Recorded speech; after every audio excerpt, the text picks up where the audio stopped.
পরীক্ষা শুরু 1-2 মিনিট আগে পরীক্ষার কোনো না কোনো কেন্দ্রে কোনো একজনকে তারা ম্যানেজ করে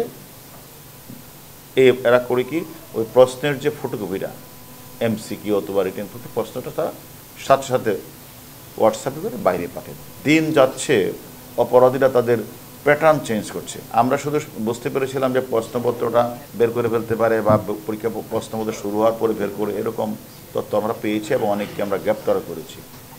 এবার যাদেরকে আমরা গ্রেপ্তার করেছি 7 সদস্যকে, তারা অত্যন্ত বড় মাপের অপরাধী। তারা আগেও এই অপরাধটি বিভিন্ন সময় করেছে, তাদের নামে মামলা রুজু আছে।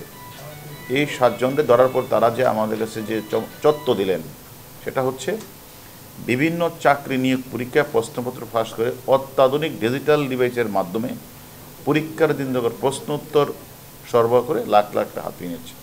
অর্থাৎ এটা হচ্ছে, একসময় আমরা নিষেধ করতাম যে ঘড়ি নিয়ে যাওয়া যাবে না, ক্যালকুলেটর নিয়ে যাবে না, এবং আমরা এগুলি নিয়ে গেলে অথবা ঘড়ির মধ্য থেকে অনেক সময় অথবা মোবাইল ফোন নেওয়া যাবে না, মোবাইল ফোনের মাধ্যমে অনেক সময় প্রশ্নগুলি বাহিরে টেলিফোন করে উত্তরগুলি নিয়ে নিত।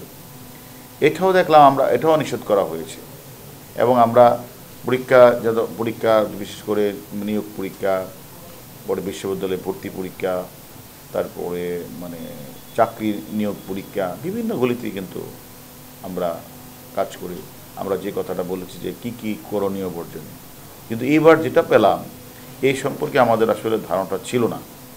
আমরা তাদেরকে গ্রেপ্তার করার পর, বিশেষ করে গ্রেপ্তার সময় তাদের হেফাজত থেকে আমরা জিএসএম সুবিধার সময় 10টি অত্যাধুনিক ডিজিটাল ইলেকট্রনিক স্পাই ডিভাইস, 7টা মোবাইল ফোন, 10টি সিম কার্ড, 1টি পকেট রাউটার জব্দ করা হয় তাদের কাছ থেকে। তারা যে কথাটা বলেন তারা হলো, প্রথমত তারা ওয়ালটন ফ্রিজ কিনে অনেকের মতো আপনিও হয়ে যেতে পারেন মিলেনিয়াল। সেরা পণ্যের সেরা অফার। পরীক্ষা শুরু 1-2 মিনিট আগে পরীক্ষার কোনো না কোনো কেন্দ্রে কোনো একজনকে তারা ম্যানেজ করে এরা করে কি ওই প্রশ্নের যে ফটোকপিটা এমসিকিউ অথবা রিটেন প্রশ্নটা তারা সাথে সাথে হোয়াটসঅ্যাপে করে বাইরে পাঠায়। বাহিরে তাদের একটা ডিভাইস সংগ্রহ, প্রশ্নপত্র সলভার টিম, অনেক লোক থাকে। অর্থাৎ কে বাংলা সলভ করবে, ইংলিশ সলভ করবে, 5 মিনিটের মধ্যেই তারা এটা সলভ করে ফেলে।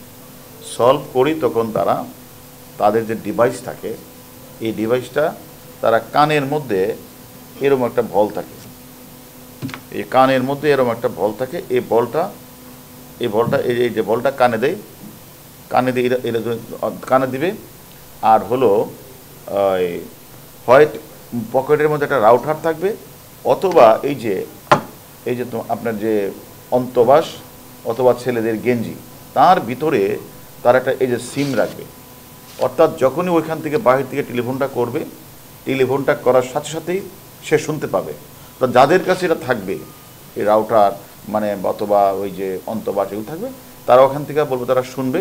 শোনার পর সমানে সে বলবে হয়তো প্রশ্নের এর উত্তর হলো সি, বি এর উত্তর সি, এরকম বলবে, আর সে সময় দাগায় ফেলবে। এর বেশি কোনো না। অর্থাৎ 5-10 মিনিটের মধ্যে প্রশ্নটা পেয়ে 5-10 মিনিটের মধ্যে উত্তর শেষ। এবং যারা পাবে তাদের প্রত্যেক কীরকমভাবে এগুলি দিয়ে নিবে, এবং সেটা পরীক্ষা শেষ হলে এই কানের মধ্যে ঢোকে এটা চলে আসছে, রাউটার এটা চলে আসছে, বলটা চলে আসছে। দিন যাচ্ছে, অপরাধীরা তাদের প্যাটার্ন চেঞ্জ করছে।